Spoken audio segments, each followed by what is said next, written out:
The alarm came without warning on a quiet morning. Ethan was eating breakfast in the student hall when the sirens started screaming. Red lights flashed across every wall. Students jumped from their seats, knocking over trays and chairs in the chaos.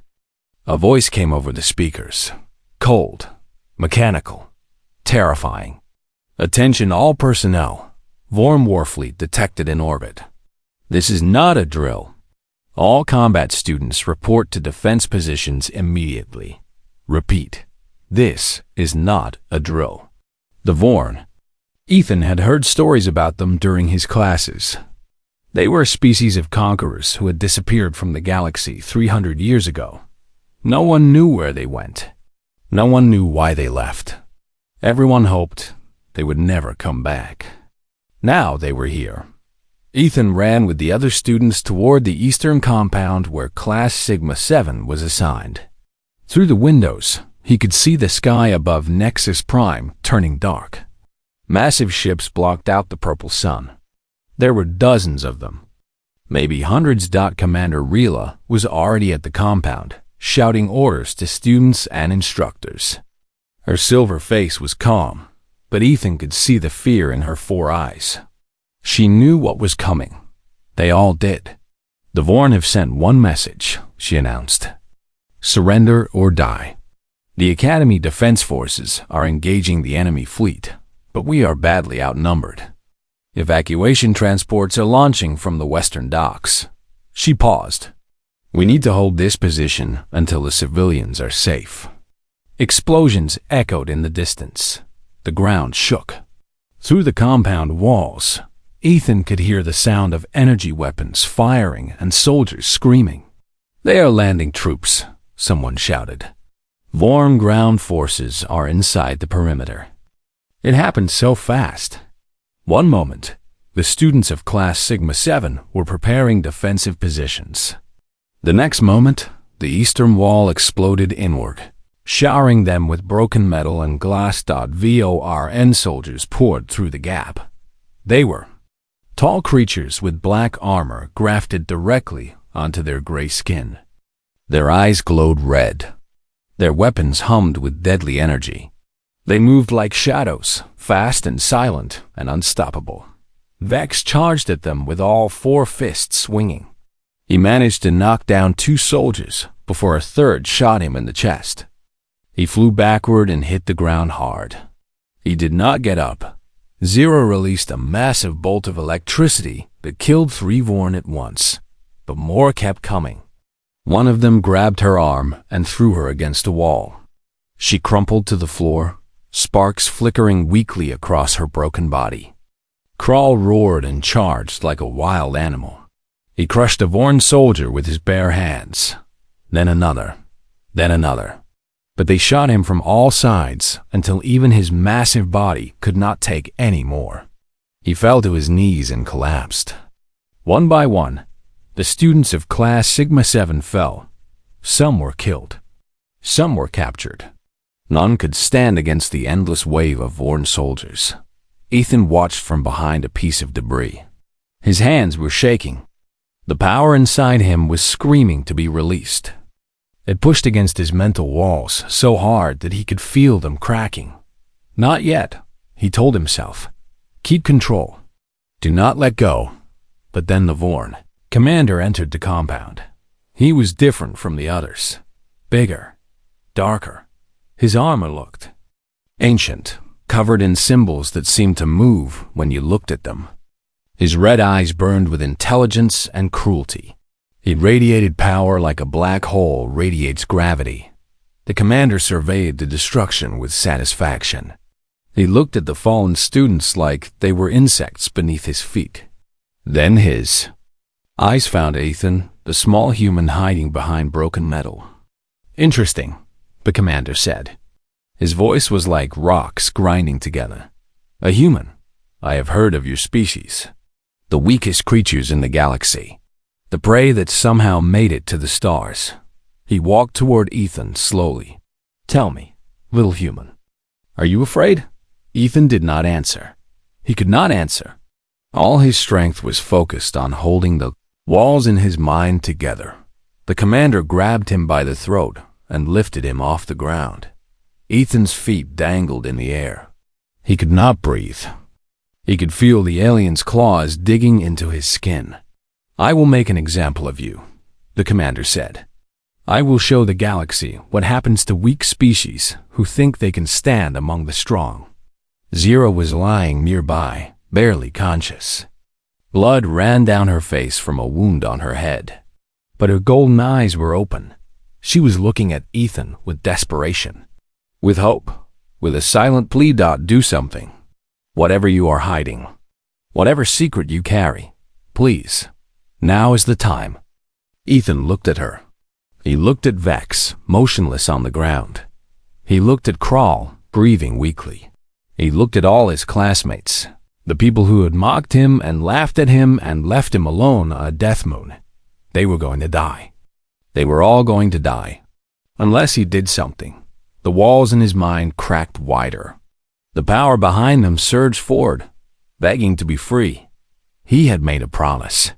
He had sworn to keep humanity's secret.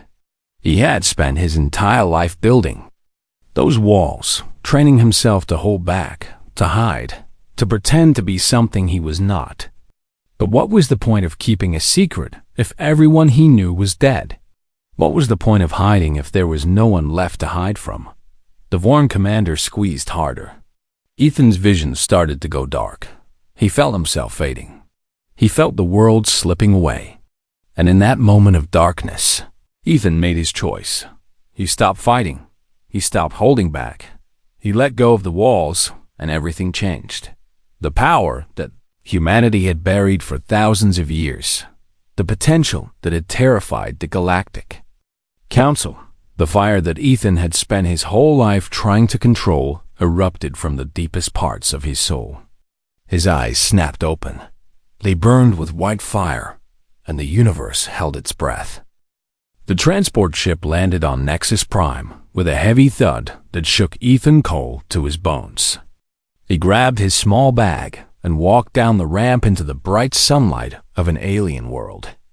The sky was purple here, and the air smelled like copper and flowers mixed together. He had never been so far from Earth before. He had never been so far from home. The Galactic Academy stood before him like a mountain made of glass and metal. It was the most famous school in 12 star systems. Only the best warriors, the smartest minds, and the most powerful psychics were allowed to study here. For 300 years, no human had ever walked through its gates. Ethan was about to become the first. He did not feel special. He felt small. A floating robot greeted him at the entrance and led him through long hallways filled with alien students. They all stopped to stare at him. Some of them whispered to each other. Some of them laughed. Ethan kept his eyes forward and tried not to notice. Humans had only joined the galactic community 5 years ago. Most alien species thought of Earth as a tiny, unimportant planet filled with weak and primitive creatures. Ethan knew what they saw when they looked at him. They saw soft skin that could be easily cut. They saw thin arms that could not lift heavy things. They saw a small body that could be broken without much effort. They saw prey.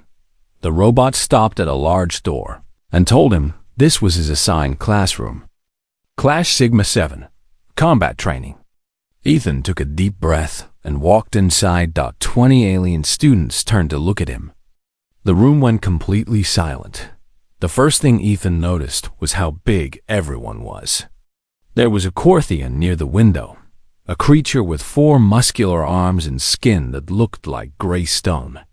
His name was Vex, and he smiled at Ethan the way a predator smiles at its next meal. There was a Velanti female in the front row, tall and slender with blue skin that flickered with tiny sparks of electricity. Her name was Zira, and she watched Ethan with curious golden eyes. There was a Gorath in the back, a massive beast covered in thick fur who could probably crush a car with his bare hands. His name was Crawl, and he did not even bother to look at Ethan. The human was too small to be worth his attention. The instructor was a Nexian named Commander Rayla. She had silver skin. 4 eyes, and a reputation for being the toughest teacher in the academy.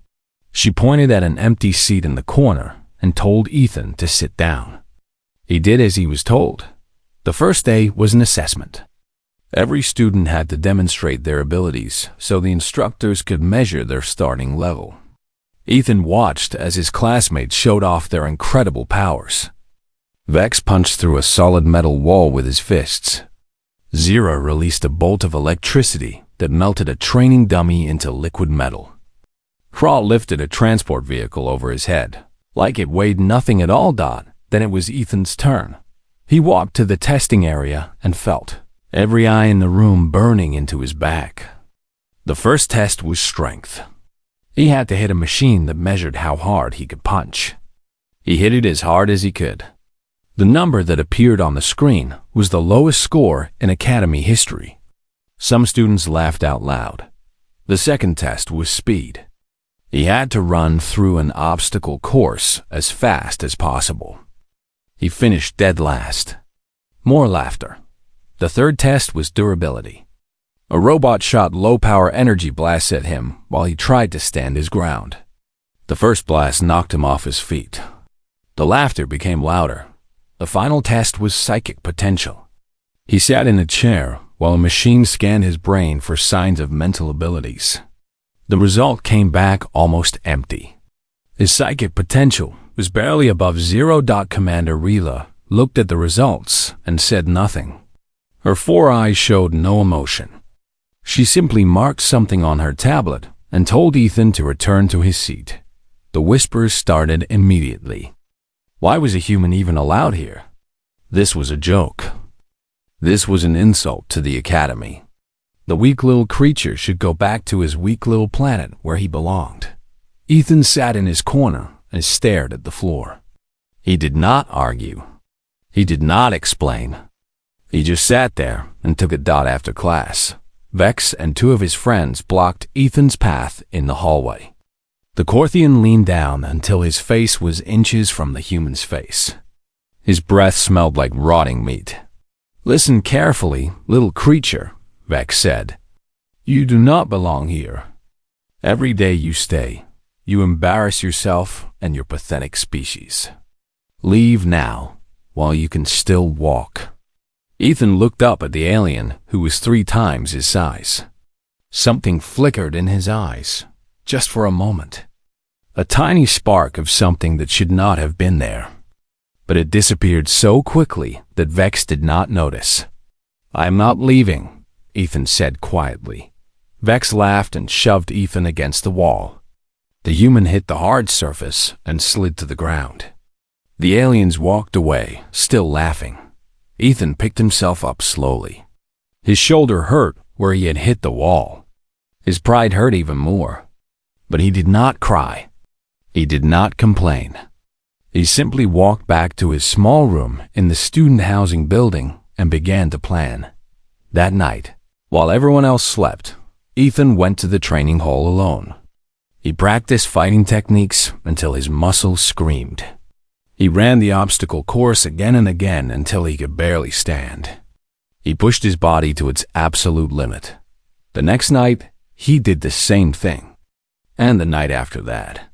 And the night after that, weeks passed. Ethan remained at the bottom of every ranking. He failed every combat test. He lost every sparring match. The other students continued to mock him. Some of them started calling him the pet human because he seemed harmless enough to keep around for entertainment. But Commander Rila noticed something strange. Despite his terrible scores, Ethan never gave up. Despite his constant failures, he never stopped trying. And sometimes, when she watched him very carefully, she thought she saw something hiding behind his tired eyes. Something old. Something powerful. Something waiting. She had read his classified file before he arrived. She knew the truth about humans. She knew what the Galactic Council had demanded that Earth keep secret. And she knew that Ethan Cole was not what he appeared to be. The question was not whether he would reveal his true nature. The question was when. and what would happen to the galaxy when he did. 2 months had passed since Ethan Cole arrived at the Galactic Academy. Nothing had changed. He was still the weakest student in Class Sigma 7. He was still the target of constant jokes and insults. He was still the small, fragile human who did not belong among the giants of the galaxy. But Ethan kept going. He woke up before sunrise every morning. He trained alone in the empty halls. He studied battle strategies until his eyes could barely stay open. He did everything a weak creature could do to become stronger. Thought it was not enough. It would never be enough. At least, that was what everyone believed. Zira, the Volanthi female with blue skin and electric powers, had started watching Ethan more closely. She did not mock him like the others did. She did not feel sorry for him either. She was simply curious. There was something about the human that did not make sense. During group exercises, Ethan always found a way to complete the mission. His body was weak, yes. His psychic readings were almost zero, yes. But somehow, he always survived. Somehow, he always reached the goal. It was like he knew things before they happened. It was like he could see paths that were invisible to everyone else. Zira kept her observations to herself. She was not sure what to think yet. One evening, Ethan was alone in the training hall, practicing his hand-to-hand combat on a punching bag. The door opened, and Vex walked in with his 2 friends. They were all smiling. It was not a friendly smile. Still trying, little human? Vex said as he walked closer. Do you not understand that you will never be one of us? Your species is too weak. Your planet is too small. You are nothing. Ethan stopped punching the bag and turned to face them. I am just training. I do not want any trouble. Trouble finds the weak, Vex replied. That is how the universe works. The strong survive. The weak get crushed. He cracked his 4 knuckles, one hand at a time. I have been patient with you, human. I let you stay because you amused me. But now I am bored. Now I want you gone. Ethan stood very still. I told you before. I am not leaving. Vex moved faster than most eyes could follow. His fist connected with Ethan's chest and sent the human flying across the room. Ethan crashed into the wall and fell to the floor, gasping for breath. Pain exploded through his ribs. He tasted blood in his mouth. Something stirred inside him. Something deep and old and very, very dangerous. He felt it rising like a wave of fire. He felt it pushing against the walls he had built in his mind. It wanted to come out. It wanted to show these aliens what a human could really do. No, Ethan told himself. Not yet. Not like this. He forced the power back down. He locked it away behind the mental walls he had spent his entire life building. When he looked up at Vex, his eyes were empty and calm. He slowly got to his feet and wiped the blood from his lip. Is that all? He asked. Vex stared at him with confusion. The human should be crying. He should be begging for mercy. He should be running away. Instead, he was standing there like nothing had happened. You are either very brave or very stupid, Vex said. Maybe both, Ethan replied. He walked past the aliens and out of the training hall. They did not stop him. They were too surprised to move. The midterm evaluation came 3 weeks later. It was the biggest test of the first year. Students were dropped onto a hostile moon with dangerous wildlife and automated defense systems. They had to work in teams to reach an extraction point on the other side of the moon. Many students failed this test. Some never came back at all, but Ethan was assigned to a team with Vex, Zira, Kral, and 2 other aliens. They were dropped into a thick jungle under a red sky. The mission was simple.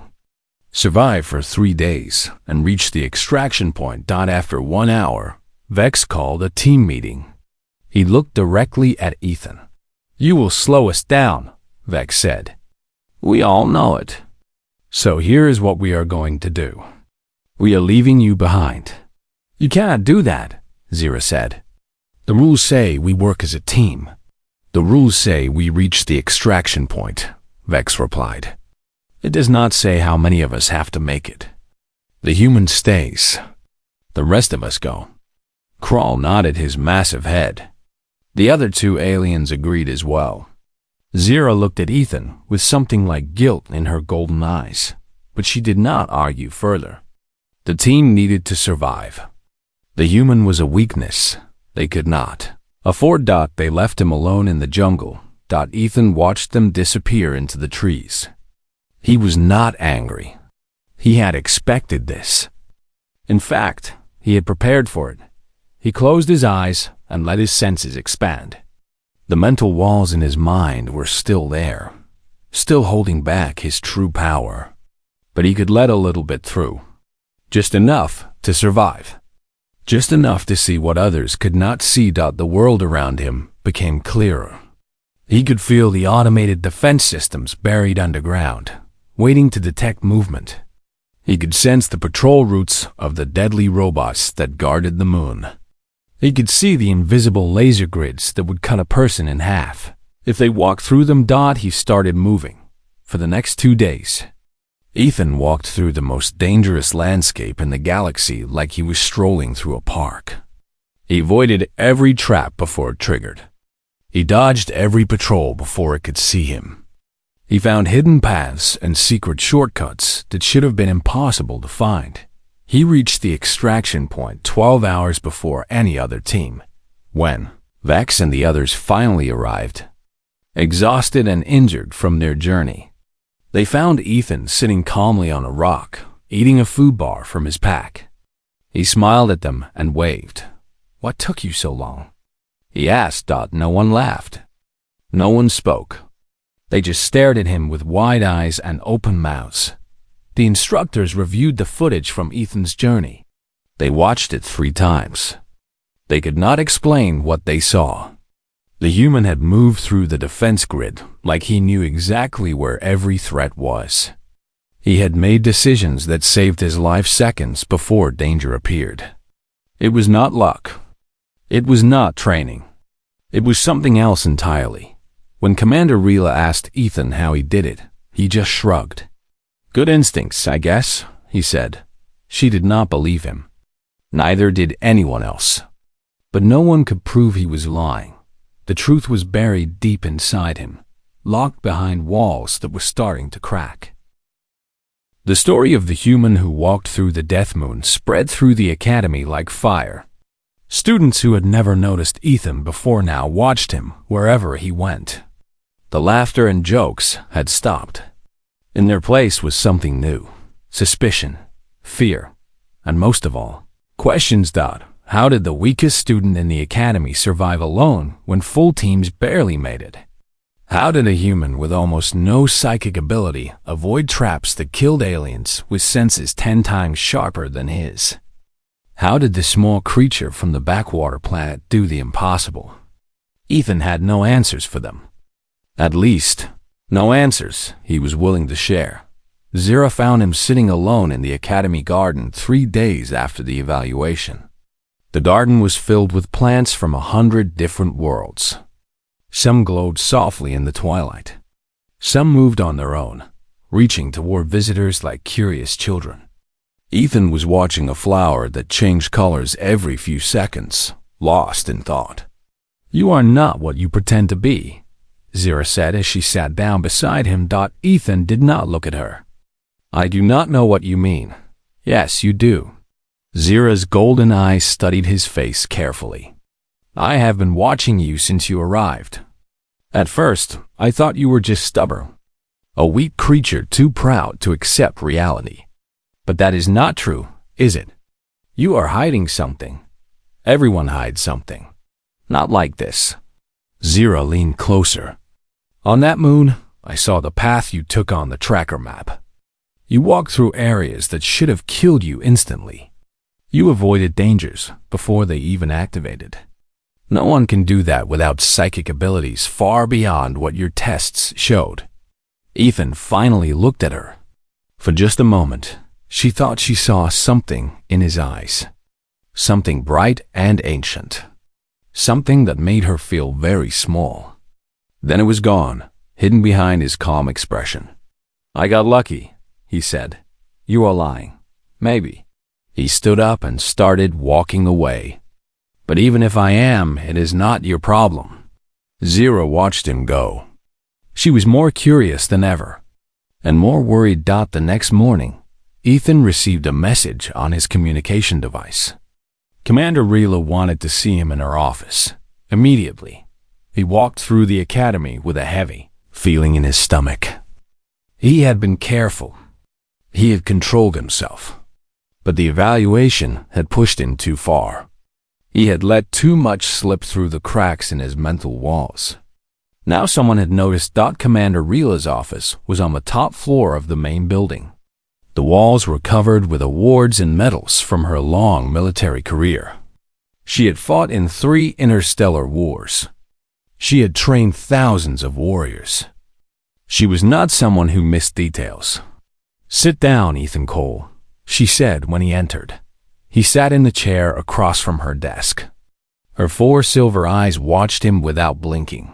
"I have been an instructor at this academy for 40 years, Rila began. "I have seen students from every corner of the galaxy. I have trained Corthians who could punch through starship hulls. I have trained Volanti who could power entire cities with their electricity. I have trained Goris who could fight armies alone." She paused. "I have never seen anything like you." "I am just a human," Ethan said quietly. "No, you are not just anything." Rila pressed a button on her desk, and a holographic document appeared in the air between them. "Before you arrived, I was given access to classified files from the Galactic Council. Files about your species. Files that very few people have ever seen." Ethan's heart beat faster, but his face showed nothing. "When the galaxy first discovered Earth," Rila continued, "our scientists were not impressed. Humans seemed weak compared to most species. No natural weapons. No protective scales or shells. Average strength. Average speed. Your planet was interesting but not special." She swiped to another document. "Then we did deeper scans. We looked at your brain structures. We analyzed your genetic code. And we found something that terrified us." She looked directly into Ethan's eyes. "Humans have psychic potential beyond anything in recorded history. Not all of you. Not even most of you. But the potential is there, buried deep in your DNA. If it ever fully awakened, a single human could destroy fleets, could move planets, could reshape reality itself." Ethan said nothing. He did not need to. "The Galactic Council was scared," Rila said. "They wanted to destroy Earth before this power could emerge. But your leaders made a deal with them. Humanity would join the galactic community peacefully. In exchange, you would keep your true nature hidden. You would pretend to be weak. You would never let anyone see what you could really become." She leaned forward. "That is why you are here, is it not? To see if you could live among us without revealing yourself. To test whether humans can control their power." Ethan was silent for a long moment. Then he spoke, his voice barely above a whisper. "I have spent my entire life building walls in my mind. Every day, every hour, I push the power down. I keep it locked away. I keep it locked away. Do you know what that feels like? To carry something so heavy inside you that it could burn you alive if you let go for even a second? Then why come here? Why take the risk? Because I wanted to know if I could be normal." Ethan's voice cracked slightly. "I wanted to know if I could exist without being afraid of myself. I wanted to believe that I could be more than just a weapon waiting to go off." Rila studied him for a long time. She saw the exhaustion in his eyes, the loneliness, the constant struggle to hold back something that wanted to be free. "Your secret is safe with me," she said finally. "But you need to be more careful. Others are starting to notice. And if the wrong people find out what you really are, there will be consequences that neither of us can control. Ethan nodded slowly. He understood Dot as he left her office. He felt the power stirring inside him again. The walls in his mind were still strong, but cracks were forming, and he did not know how much longer they would hold. Somewhere in the darkness of space, something was coming. Something that would force him to make a choice he had hoped he would never have to make. The storm was almost here. The white light exploded from Ethan's eyes like twin stars being born. It was so bright that the Vorn commander screamed and dropped him, stumbling backward with his clawed hands covering his face. Every soldier in the compound froze. Every student who was still conscious turned to look at the small human, who was no longer small at all. Ethan floated in the air, his feet hanging several inches above the ground. The power that flowed through him was beyond anything he had ever felt. It was like standing in the middle of an ocean and feeling every wave, every current, every molecule of water all at once. It was terrifying. It was beautiful. It was finally completely free. The Vorn commander recovered and looked at Ethan with something new in his red eyes. Fear. Real, genuine fear. "What are you?" he demanded. Ethan looked down at the alien who had been about to kill him. His voice came out different now, deeper, echoing with power that seemed to shake the air itself. "I am human," he said.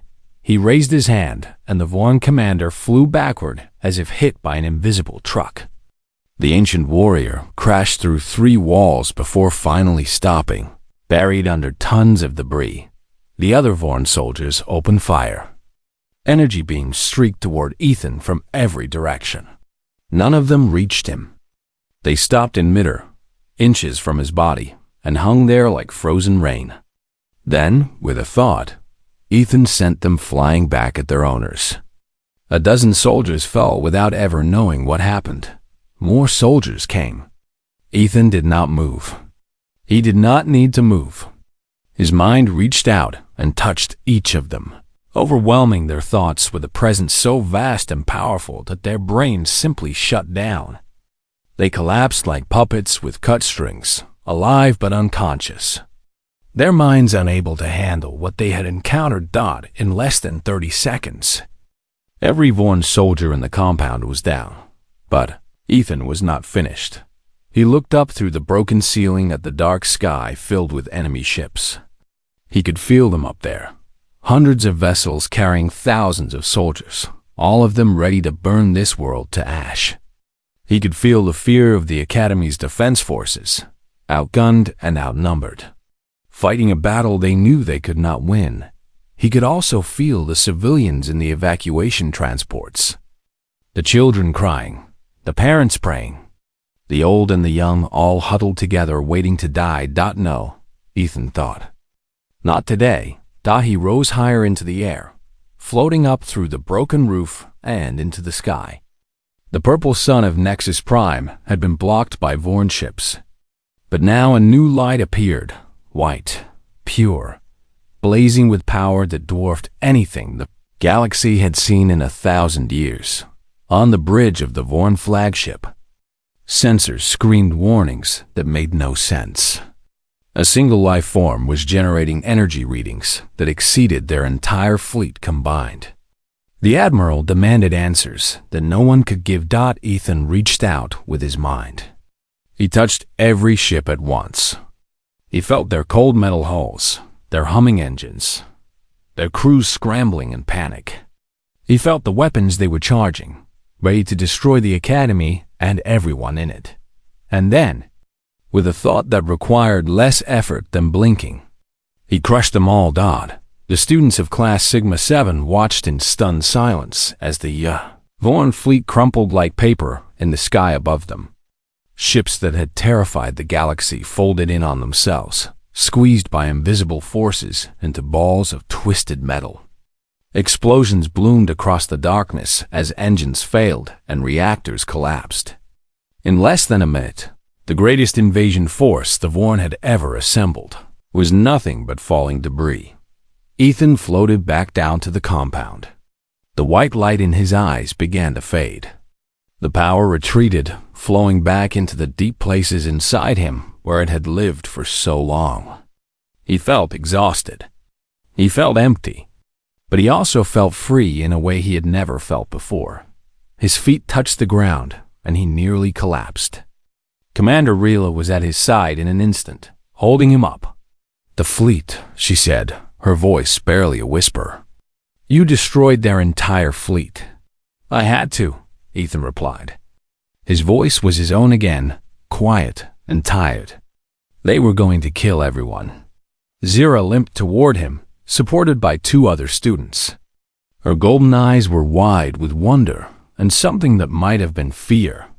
"Ethan," she said, "what are you?" He looked at her. He looked at Vex, who's being carried to a medical shuttle with his eyes open and staring. He looked at Kral, who had managed to sit up and was watching Ethan like he was seeing a ghost. "I am what I have always been," Ethan said. "I am human, and humans have never been weak. We just learned to hide our strength because we knew what would happen if we did not." The news spread across the galaxy within hours. A single human student had destroyed an entire Vorn invasion force.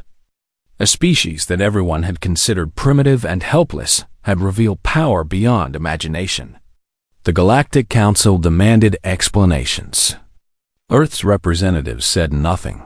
3 weeks later, Ethan returned to his classes at the academy. The other students no longer mocked him.